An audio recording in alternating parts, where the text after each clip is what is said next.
Jean-Pascal, Esther. Kylian était pour moi plus qu'un ami. Kylian était pour moi plus qu'un frère. Il était un frère siamois. Nous étions comme les deux doigts de la main collés par un peu de super glue. Il a été là pour moi dans les moments difficiles.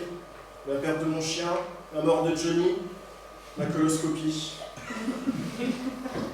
Kylian était aussi très proche de sa sœur, Cynthia. Et il y avait entre eux un très grand esprit de compétition qui les a menés aussi haut.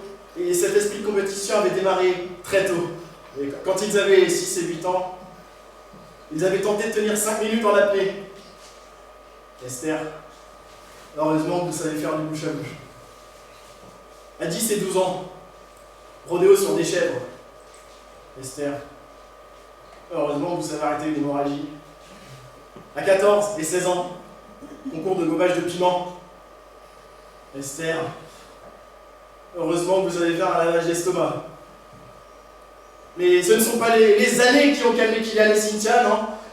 Ils ont conservé ce goût du risque, ce besoin de se dépasser, de repousser leurs limites. Oui, et on sait d'où ils tenaient ça. Oui, Jean-Pascal, c'est vous que je regarde.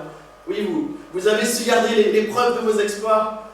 Cet œil arraché par les vautours californiens. Cette oreille mordillée par les chacals. Ce bras déchiqueté par une tronçonneuse. Ah oui, avec un seul œil, on remonte bien les distances, Jean-Pascal. Mais vous avez su garder le sourire.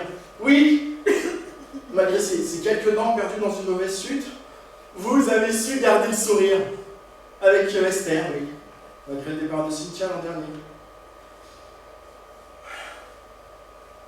Le selfie de trop devant un requin. Mais revenons à Kylian. Kylian était un homme bien. Il a peut-être tenté l'exploit de trop. Kylian pensait pouvoir sauter par-dessus la D148 avec une luge et battre son record de vitesse sur neige.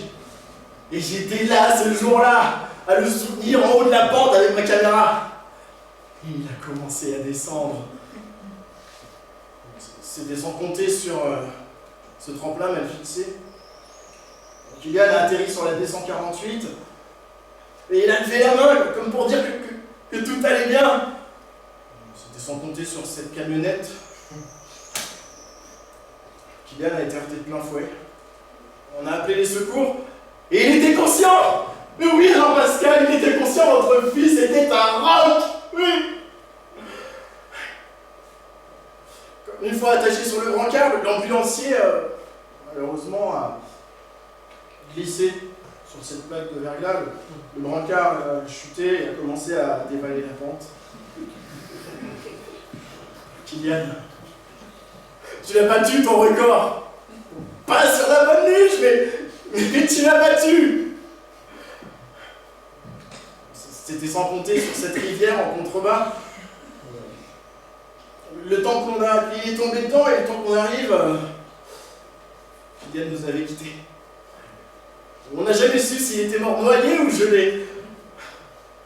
Kylian, toi, t'as toujours su garder tes petits secrets. Kylian, mon poteau, mon frérot, toi au moins, t'as su finir en un seul morceau.